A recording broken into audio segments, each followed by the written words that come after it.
खोपड़ी का रहस्य। दोस्तों, यह कहानी एक ऐसी खोपड़ी की है जिसे एक डॉक्टर अपनी रिसर्च के लिए उठा लाया था। दोस्तों, एक डॉक्टर थे जिनका नाम गोल्फ था। गोल्फ आधुनिकतावाद में विश्वास रखते थे तथा वह किसी भूत प्रेत आदि को नहीं मानते थे। एक दिन गोल्फ अपने एक दोस्त के पास गए जो कि एक सर्जन डॉक्टर था तथा जब वह उसके पास पहुँचे तो वह एक मृत शरीर का पोस्टमार्टम कर रहा था। गोल्फ ने डॉक्टर विलियम से कहा कि आप इस व्यक्ति की खोपड़ी मुझे दे दें, मैं इस खोपड़ी पर कुछ रिसर्च करना चाहता हूँ। पहले तो डॉक्टर विलियम ने मना कर दिया, लेकिन जब डॉक्टर गोल्फ ने उन्हें बताया कि मेरी रिसर्च आने वाले व्यक्तियों के लिए वरदान साबित होगी, तो उन्होंने खोपड़ी देना स्वीकार कर लिया। इसके पश्चात डॉक्टर विलियम ने उस व्यक्ति के शरीर को दफना दिया तथा खोपड़ी गोल्फ को दे दी। गोल्फ एक महान साइंटिस्ट थे। उन्होंने उस खोपड़ी को अपने रिसर्च गृह में रखा था।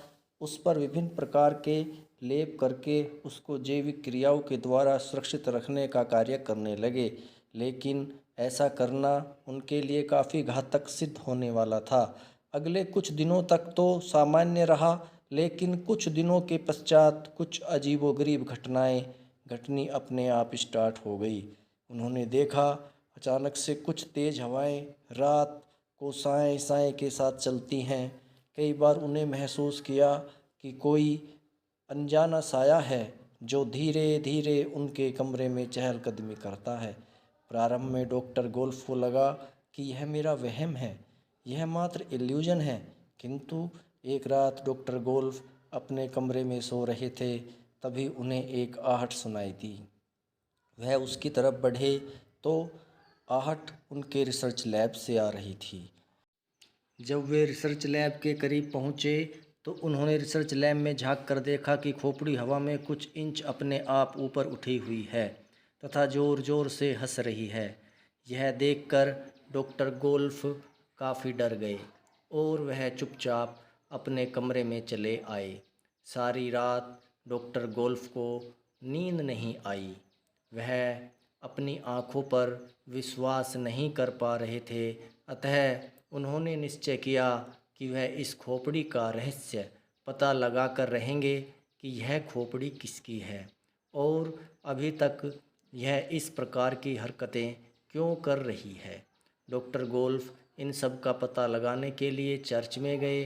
वहाँ एक प्रेत आत्माओं के जानकार फादर, जिनका नाम रिचर्ड्स था, के पास गए। डॉक्टर गोल्फ ने रिचर्ड्स को सारी घटना कह सुनाई। रिचर्ड्स ने बताया कि मैं एक बार खोपड़ी को देखना चाहता हूँ। अतः गोल्फ रिचर्ड्स को अपने साथ अपनी लैब में ही ले आए। डॉक्टर रिचर्ड्स ने जब खोपड़ी को देखा तो कुछ बुदबुदाने लगे। थोड़ी देर बाद रिचर्ड्स ने देखा कि खोपड़ी का रंग बदल रहा है तथा उसमें से साएं साएं की भयंकर आवाज़ आ रही है। डॉक्टर गोल्फ बिल्कुल बहुत ज़्यादा डर गए थे। रिचर्ड्स ने बताया कि यह खोपड़ी जहाँ से तुम लेकर आए हो उसको वहीं पर देकर आओ, क्योंकि यह खोपड़ी एक दुर्दांत अपराधी की खोपड़ी है। यह एक बुरी आत्मा है। जब तक इसे दफनाया नहीं जाएगा तब तक यह चैन से नहीं बैठेगी। किंतु डॉक्टर गोल्फ अभी संतुष्ट नहीं हुए थे। अतः उन्होंने निश्चय किया कि मैं इस खोपड़ी का रहस्य पता लगा कर रहूँगा कि यह खोपड़ी किसकी है। वह डॉक्टर पोस्टमार्टम सर्जन विलियम के पास गए तथा उन्हें इस खोपड़ी के बारे में पूछा। विलियम ने बताया कि यह खोपड़ी एक ऐसे अपराधी की है जिसने सैकड़ों की संख्या में कत्ल किए हैं।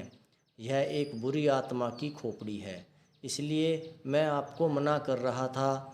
अब डॉक्टर गोल्फ को पता चल गया था कि उसने क्या गलती की है। अतः डॉक्टर गोल्फ ने उस बुरी आत्मा से पीछा छुड़ाने में ही अपनी भलाई समझी। तथा उस खोपड़ी को वापस वहीं पर दफनाने का निश्चय किया जहां पर उसके बाकी शरीर को दफनाया गया था। डॉक्टर गोल्फ ने फादर रिचर्ड्स के सहयोग से उस खोपड़ी को वहीं पर दफना दिया गया। इसके पश्चात उनका रिसर्च अधूरा रह गया, किंतु उन्होंने खोपड़ी से छुटकारा मिल गया था। अब डॉक्टर गोल्फ ने चैन की सांस ली। दोस्तों, मेरी ये पहली स्टोरी है। कृपया इसे लाइक एवं मेरे चैनल को सब्सक्राइब कीजिए।